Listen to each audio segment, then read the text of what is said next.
This is a video that we are making to describe our collaborative process, working on the Dream Weavings project together.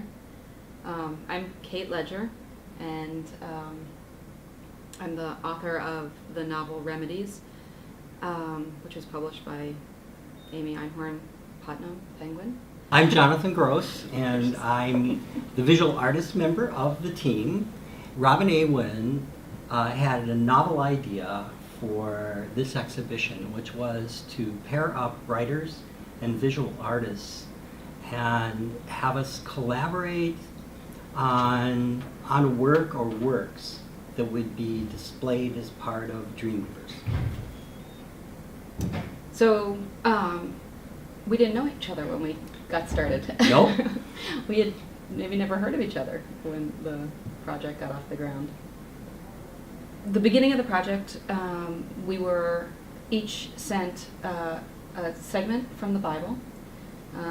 It was Malachim 1, chapter 3, read it on our own, and then made a plan to meet up in a coffee shop.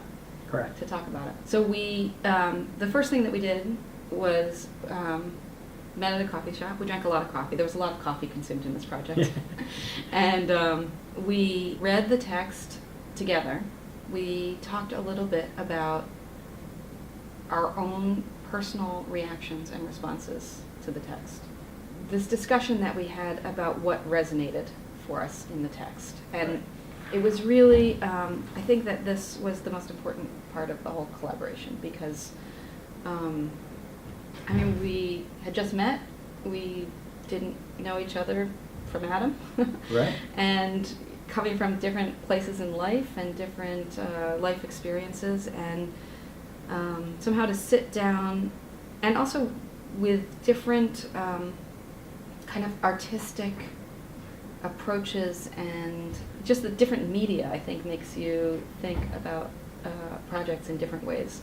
But I think the thing that was key, I think, was starting from this common ground of where does this resonate for you? What stands out in this text for you?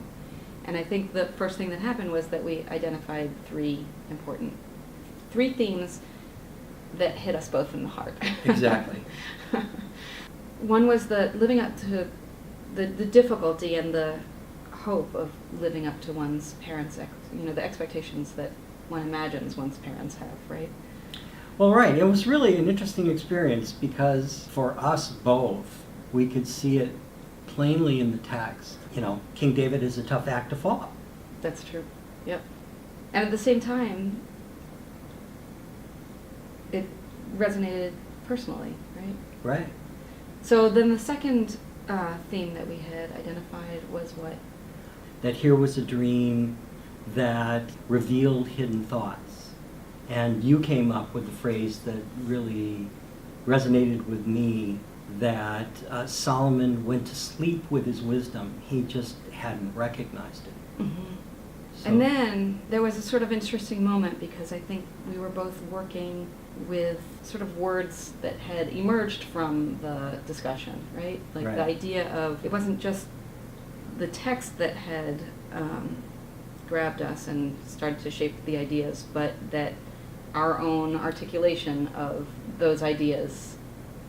The process sort of gained some momentum at that point, right, I think. Right, I would agree.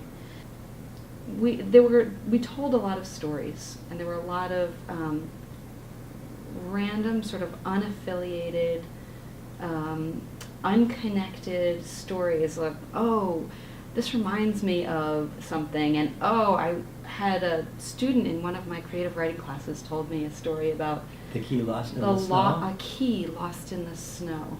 And they were all fragments, but in many ways I felt like the conversations were very much like a dream process, where your mind is presented with images and after images, and they're all linked in some way, but you don't necessarily know what the point of linkage is or why.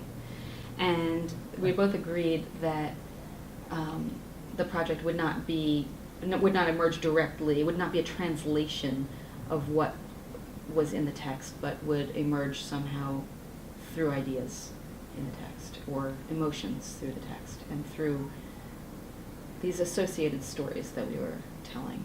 Right.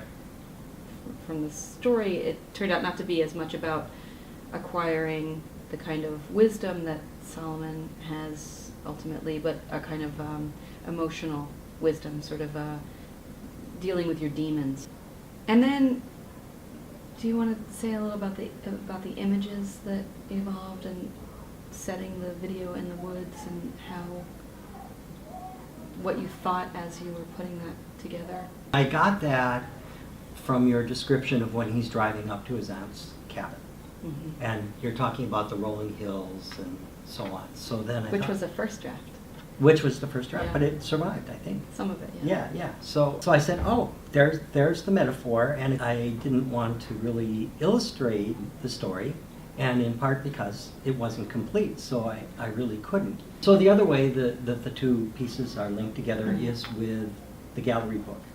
I took the text and printed it up and interleaved it with stills from the video, so made it into a gallery art book Mhm. that went along with the installation. Yes. Anything else about the experience that you felt was noteworthy?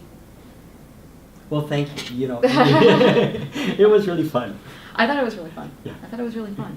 And I loved that it was a process where we had sort of a meandering journey to come up with the things that we came up with.